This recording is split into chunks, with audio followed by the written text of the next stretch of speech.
मैंने कहा यार बड़ा सही है, बड़ा सही है। जब भी कभी ऐसा सवाल आए तो कुछ नहीं करना है। मैं बस ये कह रहा हूं कि इस सवाल को अगर 15 से भाग कर लिया जाए तो रिमाइंडर निकालेंगे हम।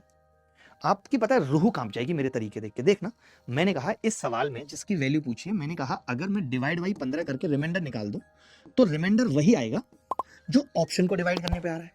जो ऑप्शन को डिवाइड करने पे आ रहा है वही रिमाइंडर आएगा। आपने कहा बड़ी सही बात है जी।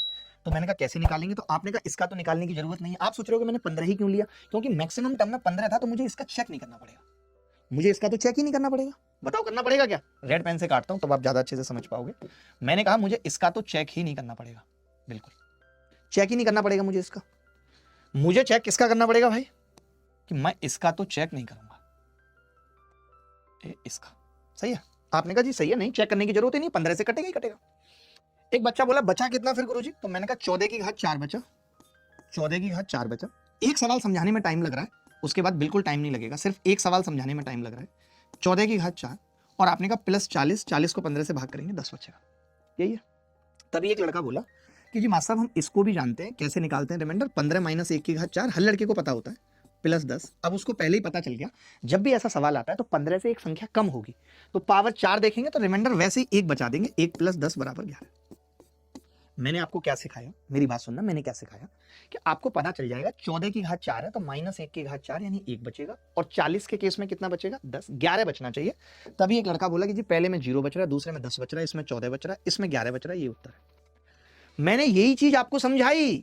मैंने क्या कहा कि जब भी कभी ऐसा सवाल आए तो ये तो देखना ही नहीं है, और इसमें अगर पावर इवन है तो 1 बचेगा और इसको चेक करना है। तो आप ऐसा भी कह सकते थे कि 1 यहां बचेगा और -5 बता देते तो -4 आ जाता। -4 एक ही ऑप्शन में आ रहा है, 15 दूनी 30 -4।